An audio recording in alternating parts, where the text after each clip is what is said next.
Party Loyalty for What? Written by Brian Gorman.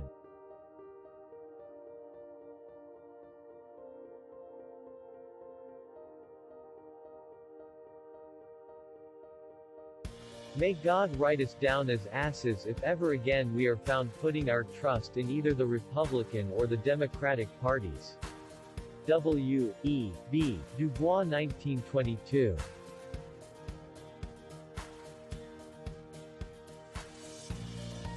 If you look at U.S. history as it pertains to the black vote, you will find it tied to the power struggle of the Republican and Democratic parties.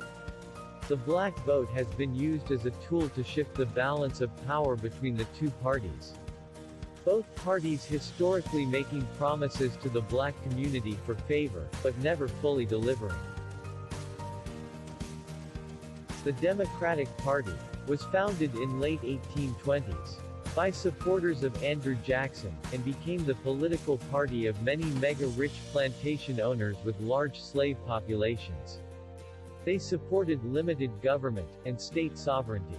On the other hand, the Republican Party, often referred to as the Grand Old Party or GOP, was founded in the mid-1850s by opponents of the Kansas-Nebraska Act. Many were Northeasterners against the expansion of slavery, wanted economic reform, and supported liberalism. The Three-Fifths Compromise, passed in 1787, had a major impact on shaping the political landscape of the United States, until Reconstruction in 1867.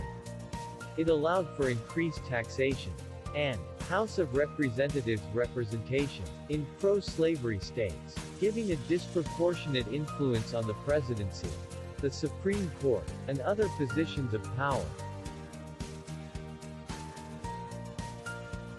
So to gain power, the Republican Party attacked the institution of slavery.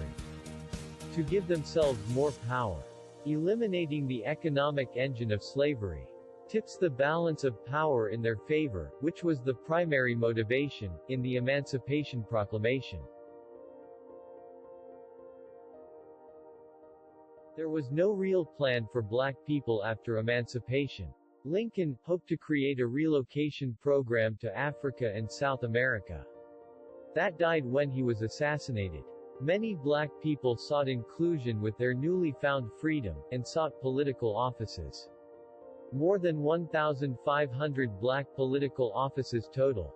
The most black congressional elected officials was realized during the Reconstruction era that followed emancipation, to only be literally terrorized out of office by white Democrats with no repercussions. Republican officials grew tired of fighting for black people, and began to see it as a burden, but made promises to the black community, because they needed the votes.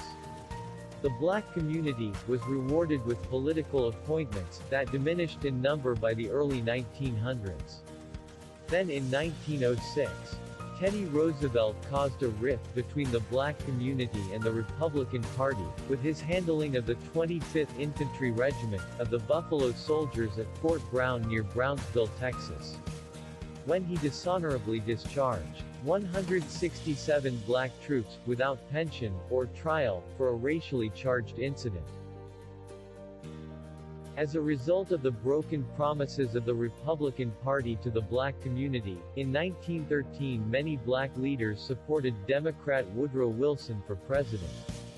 This started a shift in party loyalty and party ideologies.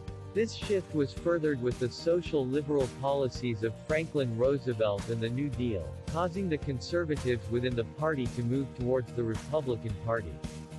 After the Civil Rights Act of 1964 and the Voting Rights Act of 1965 passed under Democratic President Lyndon B. Johnson, the core bases of the two parties shifted, with the southern states becoming more reliably Republican in presidential politics and the northeastern states becoming more reliably Democratic. It has been that way ever since.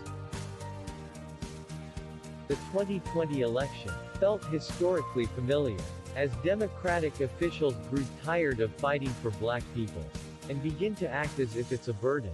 Broken promises to the black community are evident. And they stood on the black vote, because it's needed for victory. We need to realize our position in this power struggle. And leverage our vote to whichever party can deliver on the needs of the collective black community. Party loyalty is not an option. Black liberation is. And as long as we are loyal to either political party, they can postpone liberation. As long as our vote isn't taken for granted, and it is the deliverable that shifts their power, then we shall see noticeable changes quickly. Party Loyalty for What? Written by Brian Gorman. Styled by Diverse City. www.enterthecity.com